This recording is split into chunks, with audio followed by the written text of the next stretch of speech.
बुलंदशहर में फूफा भतीजा हत्याकांड का सनसनीखेज खुलासा। चमत्कारी सिक्के के अंधविश्वास में किया गया डबल मर्डर।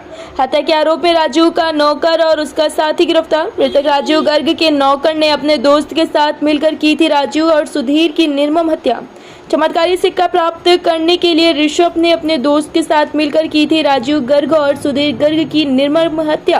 चमत्कारी और बेशकीमती बताया जाता था सिक्का। चमत्कार का डेमो भी दिया करते थे सुधीर एयर राजू गर्ग। आरोपी को यह बताया था कि अगर सिक्के को प्राप्त कर लिया जाए तो बहुत सारा धन उनको मिल सकता है। चमत्कारी सिक्का बदल सकता था मौसम। आरोपियों में ऐसी थी धारणा। सिक्के को अरबों रुपए में बेचने के लिए कई देशों में चल रही थी सुधीर गर्ग और राजू गर्ग की डील। एसएसपी के मुताबिक आरोपी ऋषभ के राजू गर्ग पर थे 50,000 रुपए। ऋषभ को 6 माह की सैलरी नहीं मिली थी। 1 अप्रैल को राजू गर्ग और सुधीर गर्ग को कोतवाली देहात क्षेत्र में चाकुओं से गोदकर कर दी गई थी हत्या।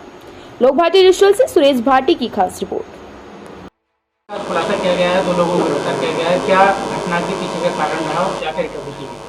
ये 1 तारीख को थाना कोतवाली देहात में अडौली नहर के बंबे पर 2 व्यक्तियों का शव मिला था जो आपस में फूफा भतीजे लगते हैं। इस घटना के अनावरण के लिए थाना कोतवाली देहात और एसओजी की टीम को लगाया गया था, जिनके द्वारा आज इस घटना का सफल अनावरण करते हुए इस घटना में सम्मिलित 2 अभियुक्तों की गिरफ्तारी की गई है।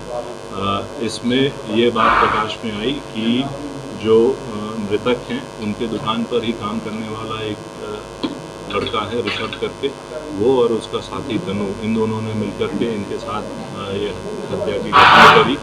और जो मोटिव था उस ऋषभ के द्वारा ये बताया गया कि ऋषभ ने कुछ पैसे मृतक को दिए थे और साथ ही साथ इसके कुछ महीनों की तनख्वाह भी इसको नहीं मिली थी। इस बात को लेकर के इनके बीच कहासुनी हुई थी जिसके चलते ये काफ़ी क्षुब्ध था। एक बात और ये भी प्रकाश में आई है कि जो मृतकगण हैं इनके आपस के बीच में कुछ एक सिक्के को लेकर के बातचीत होती थी जो कि काफ़ी महंगा बताया जाता था। इसे ये भी मालूम था कि यदि ये सिक्का इसके हाथ लग जाएगा तो इसको काफ़ी पैसे मिल जाएंगे।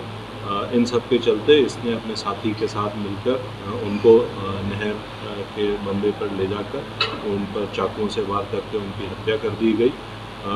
इनसे पूछताछ के दौरान जो घटना में प्रयुक्त आला कत्ल है वो बरामद कर लिया गया है। जो कपड़े इनके द्वारा पहने गए थे और जिस पे कि खून के निशान भी हैं वो बरामद कर लिया गया।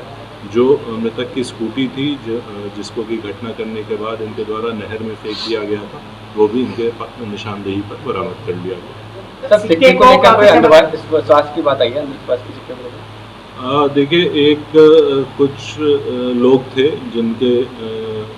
जिनमें ये अंधविश्वास की एक अवधारणा उनकी थी कि उस सिक्के में कुछ दैविक शक्तियां हैं और इसलिए वो काफ़ी महंगा है। ये बात ये लोग आपस में करते थे और ये उसको ओवरहियर करता था, तो इसने भी मन में अपने ये बात पाल ली थी कि ये जो है बहुत महंगी चीज़ है, कुछ नायाब चीज़ है और ये इन लोगों के पास आ जाएगी तो इन लोगों के पास काफ़ी पैसा आ जाएगा। तो कहीं से बेचने की बात चल रही थी?